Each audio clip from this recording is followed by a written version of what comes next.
Kelly Moe. I wanted to talk about food today and your loved one who's living with Alzheimer's or dementia.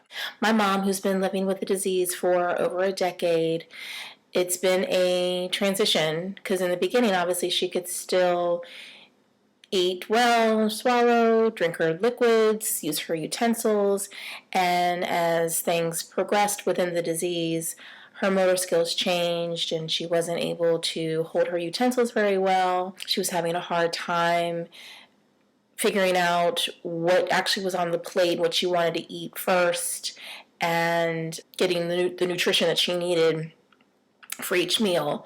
My mom's always been a good eater, so that's a good thing. It's just the process has slowed down in how to get the food into her system.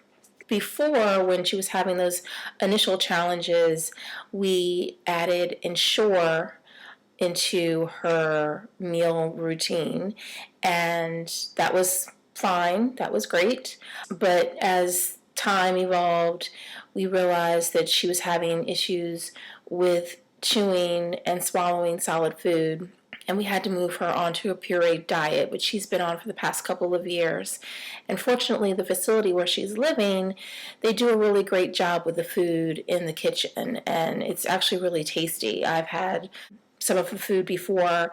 I've tested it out, tried it, and I was very impressed. So that made me happy knowing that she was, at least taste-wise, was getting the exact same kind of feel she would get from a regular meal. What's always fascinating is when the meals come out and I'm not sure what actually is on her plate because, she always gets a pureed vegetable, meat, and then there's a pile of mashed potatoes, and then unfortunately they puree the bread, which I don't understand, and we've always asked, please take that pureed bread off of her plate because I don't want to find out that people are spending more time trying to feed her the wet bread than they are trying to feed her the vegetable or the meat so she can get her nutrients. I took some photos recently, like what the real meal is and then what mommy's meal is. What the real meal is, what mommy's meal is. And it's just, it's not the most appetizing plate, but and especially since it looks like that every single meal that she gets. And it also makes me wonder, too, because she is having more challenges in eating right now because, one, either she's sleepy during mealtime, you're not going to force her to eat while she's sleeping, or two, I'm just wondering, it's the same kind of stuff every day where she just doesn't want to eat the same stuff. She knows, how many times, I like mashed potatoes, but if I had mashed potatoes 3 meals a day for every day, after a while I probably don't want them anymore. One thing that's evident is desserts are the most popular thing on the menu. Every time I go visit, every resident pretty much wants their dessert first or dessert only for their meal. It's all about the sweets. So that's what it's like when you're a little kid. That's what you're like when you're a senior citizen. And actually, I guess that's what a lot of us are like, because I like my sweets. A lot of times when my mom doesn't seem like she's revved up to really start eating her meal, I usually start feeding her dessert first to kind of get her energized and in the mood for actually taking in some kind of consumption.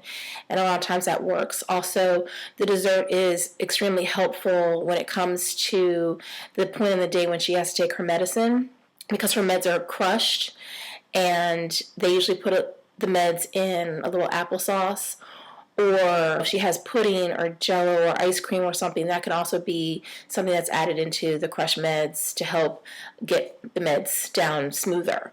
Just be mindful of your loved one, whether they're in a facility or if they are at home with you, or if you're checking on them when you're at home, whether you're feeding them or if a caregiver is feeding them, another staff member or an in-home care person is feeding them.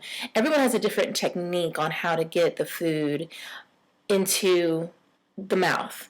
And I'm very patient now in regards to not forcing anything into her mouth. If her lips are pursed and she doesn't want the food, I'm not going to force it in her mouth.